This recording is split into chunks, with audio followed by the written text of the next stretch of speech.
Before we start, please make sure to like this video and hit this subscribe button, so you never miss a story like this. And also comments where you are watching from, how many sons and daughters you have. Thanks.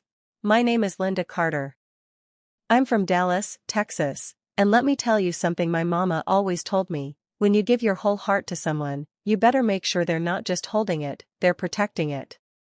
I thought my husband was that man. I thought 40 years of marriage meant loyalty, respect, and love. But I was wrong, dead wrong. Get out of my house.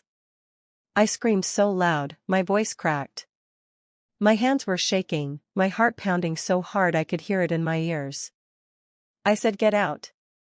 I was standing in our bedroom doorway, staring at the sight that would be burned into my memory forever: my 63-year-old husband, Robert, tangled up in the sheets with Maria, our maid. He didn't even flinch. Just sat up slowly, looking at me with that same smug, arrogant smirk he used when we argued about bills or politics. Linda, calm down, he had the nerve to say, as if I'd just walked in on him spilling coffee, not destroying my entire life. Calm down? I snapped, my voice trembling but sharp enough to cut glass. I gave you 40 years. I gave you my youth, my health, my body, my loyalty, and this is how you repay me? With her? In my bed? I pointed at Maria, who was scrambling to cover herself with the comforter I had picked out just last month. Maria stammered, Mrs. Carter, it's not. Don't you dare talk to me, I cut her off, my voice low and dangerous. You've been smiling in my face, serving me breakfast, calling me ma'am, all while sneaking into my husband's bed? You think I'm stupid? Robert rolled his eyes. You're overreacting. This isn't what it looks like. I laughed, but it wasn't the kind of laugh that comes from joy. It was the hollow, bitter laugh of a woman who just realized she'd been living with a stranger. Oh really? So her being naked under my sheets is, what? Housekeeping 2.0? Before we start, Maria, please make sure to like this video Carter, and hit the subscribe button, so you never miss a story like this. And also comments where you are watching from, how many sons and daughters you have. For my ragged breathing. Thanks. My hands were clenched so tight, my nails dug into my palms. I could feel heat crawling up my neck, and tears burning my eyes, but I refused to let them fall. Not yet. Robert got out of bed, shamelessly wrapping a towel around himself like we were in some cheap motel and I was just an annoying interruption. You've been so busy with your charity work, Linda, he said in that cold, dismissive tone, you've been neglecting me. Maria's been here. She listens. She makes me feel appreciated. I stared at him, stunned. Appreciated? Appreciated? Robert, I cooked for you, cleaned for you, took care of your sick mother for 2 years while you were too busy at work. I stayed when you lost the business, when you drank too much, when you yelled at me in front of friends. And now you want to stand there and tell me I neglected you? He didn't answer, just looked away like he was the victim. Like I was the one who should apologize. And that's when something inside me snapped. You know what, Robert? I said, my voice dropping into a calm I didn't even recognize. You've just done me the biggest favor of my life. Because now I can stop loving you. Now I can stop wasting my years thinking you're the man I married. And as for you, Maria, I turned to her, you should have chosen someone without a wife who's smarter, meaner, and richer than you think. Because I promise you, you're both going to regret this. Robert laughed under his breath. Oh, what are you gonna do, Linda? Yell at us? Throw me out? Please. You wouldn't survive without me. I stepped forward until we were eye to eye. Survive without you? Robert, I built this life. I paid off this house with my inheritance when you couldn't.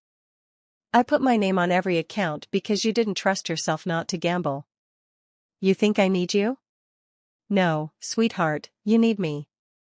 His smirk faltered for the first time. Good. Get dressed, I said coldly, pointing at Maria. Both of you. You have 10 minutes to pack your things before I call the police for trespassing. Robert scoffed. You wouldn't. Try me, I cut in, my voice steady as a blade. You have no idea what I'm capable of when someone breaks me. Maria scrambled off the bed, gathering her clothes without looking at me.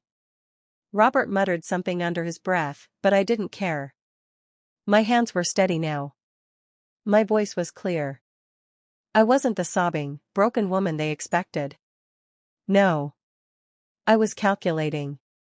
Because in that moment, as I watched them scurry around my bedroom like rats, I realized something powerful: betrayal doesn't just hurt. It teaches. And I was about to give them a lesson they'd never forget. I stood there, my arms crossed, my chin high, and I made myself a promise: this wasn't going to end today. This wasn't going to end with shouting and tears. Oh no, this was just the beginning. Robert always said I was too nice. He said I let people walk all over me. But that's the thing about nice people. We don't stay nice forever. We just wait. We wait until we know exactly where to strike. And when we do, we don't miss. So I let them walk out that day thinking they'd won. I let them believe they'd humiliated me, that I'd crawl into bed with my wine and cry myself to sleep. But inside, I was already planning. And trust me, my gift to them was coming. And it was going to be wrapped in the kind of revenge they'd never see coming, because I wasn't just going to take something from them. I was going to take everything. Never underestimate a quiet heart. Because the moment it's betrayed, it stops beating for you, and starts beating for revenge. Keep listening, because what I did next turned their little love affair into the worst mistake of their lives. The house felt different the moment they walked out. Not quieter, emptier. Like someone had sucked the air out and left me standing in a shell of my own life. I could still smell her perfume in the hallway. Cheap. Sweet. The kind that tries too hard to be expensive. It made my stomach twist, but I didn't cry. No. I'd done enough of that for one lifetime. I sat at the edge of the bed, our bed, and looked around at everything I had bought, every little thing I had chosen to make this place a home. The mahogany dresser we picked up on our 25th anniversary. The crystal lamp I bought in New Orleans. Even the wedding picture on the nightstand, still smiling at me like it was mocking my stupidity. I didn't move it. Not yet. See, the old Linda would have taken a baseball bat to that photo, smashed it to dust, maybe burned his clothes in the backyard like some movie scene. But the new Linda, the one they created today, she wasn't going to give them the satisfaction of watching her lose control. I picked up my phone and called my bank. Hi, this is Linda Carter, I said, my voice steady as ice. I'd like to change the password on all my accounts. Effective immediately. Next was my lawyer. Mark, I need to see you first thing in the morning. No, it's not about a will. It's about a divorce. And Mark? I wanted ugly. But money wasn't enough. Taking the house, the accounts, the car, that was just business. I wanted something deeper. I wanted to take the one thing they couldn't get back once I had it, their dignity. Their comfort. Their ability to ever feel safe in what they had stolen from me. So I started making calls. Quiet ones. To people Robert owed favors to. To women in the neighborhood who pretended not to gossip but knew every single secret that passed through this town. And I started listening. Really listening. Because if there's one thing I've learned, it's that when you dig deep enough, everyone's got something they don't want the world to know. Maria was easy. She had no idea that her immigration paperwork was incomplete. That little oversight had been sitting in my file drawer since the day I hired her. I never cared before. But now? Now it was leverage. Robert was trickier. He was careful with his image. A respected businessman. A pillar of the community, as the papers liked to call him. But I knew where the cracks were. The shady investments. The late-night meetings that never made it onto his calendar. And if there's one thing a man like Robert fears more than losing his wife, it's losing his reputation. I poured myself a glass of wine, not because I needed it, but because I wanted to toast the first step of my plan. This wasn't going to be a screaming match. It wasn't going to be a public meltdown. No. My revenge was going to be slow, methodical, and so perfectly timed that by the time they realized what was happening, it would be far too late to stop it. And the best part? They would think they were winning right up until the moment everything collapsed. Because if betrayal is a knife in the back, revenge is twisting it so slowly, they don't even notice they're bleeding until they're already on the floor. The next morning, I dressed like it was any other day. Beige slacks, white blouse, pearl earrings. The kind of outfit that said calm, collected, respectable, the exact opposite of the storm brewing inside me. Robert always underestimated me when I looked my most composed. That was fine. I wanted him to. I drove straight to the country club. Not to play tennis, not to sip mimosas with the other wives, but to find Caroline Whitmore. Caroline had been my friend for over 20 years, and Robert's biggest client. She didn't just like me, she trusted me. And in this town, trust was worth more than money. "Linda," she said, surprised to see me on a weekday morning. "What brings you here?" I smiled politely, leaning in like I was about to share a harmless little secret. "Caroline. I don't know how to say this without sounding inappropriate. But you should probably know Robert has been making some unusual business choices lately. With your accounts." Her face tightened. "What kind of choices?" "The kind that make the SEC interested," I said, lowering my voice. "I can't go into detail, but, if I were you, I'd pull my investments before the ship sinks." By the time I left, Caroline had called her accountant. By lunchtime, Robert was down one major client and had no idea why. That was the beauty of it, no direct confrontation, no screaming match, just quiet erosion. Maria was next. I didn't bother speaking to her directly. I simply made one phone call to a friend who worked in immigration services and let the system do the rest. A random audit of her paperwork was scheduled within the week. She wouldn't lose her job immediately, but the panic would start gnawing at her, piece by piece. That night, Robert came home looking agitated. He barely touched his dinner, just kept pacing. "Caroline dropped me," he muttered finally. "Said she's restructuring." "Oh?" I said, sipping my wine, my expression perfectly innocent. "That's a shame." He looked at me like he wanted to ask something, but didn't. He was too proud. Good. Pride makes people blind. And blind people never see the knife until it's already in them. But this was just the appetizer. The real feast, the gift they'd never forget, was still cooking. Because I wasn't going to just hurt them. I was going to make them destroy each other.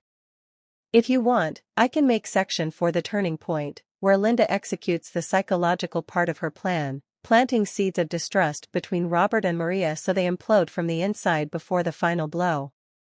That's where it'll get really juicy. The best revenge isn't about force. It's about whispers. You don't shove people off a cliff, you let them walk to the edge themselves and just give them a little nudge. By the end of the week, I had my chance. Robert was out of the house for meetings, the kind he never put on the calendar, and Maria was cleaning the kitchen. I walked in, my heels clicking on the tile, and just watched her for a moment. She kept her eyes down, scrubbing the counter like her life depended on it. "You must be nervous," I said finally. She froze. "About what?" I tilted my head, pretending to be confused. "Oh, Robert didn't tell you? He's been meeting with someone else." Her eyes shot up. "Someone else?" I shrugged like it was no big deal. "You didn't think you were the only one, did you? You're just the in-between. He's had his eye on a younger woman from the club for months. Pretty little thing. Blonde. Barely 30. I suppose she's just more his style now." Maria's jaw tightened, but she said nothing. Still, I saw the flash in her eyes, that doubt, that insecurity. Good. I didn't need her to believe me completely. I just needed her to start wondering. 2 days later, I made my next move. I slipped Robert's phone bill into a plain envelope and left it on the kitchen table where Maria would accidentally see it. I'd already highlighted a few unknown numbers, women he'd never admit to calling. I didn't have to explain anything. The seed was already planted, all I had to do was water it. Sure enough, by Friday night, they were fighting. I could hear them from my upstairs window as they stood outside in the driveway, thinking I couldn't hear.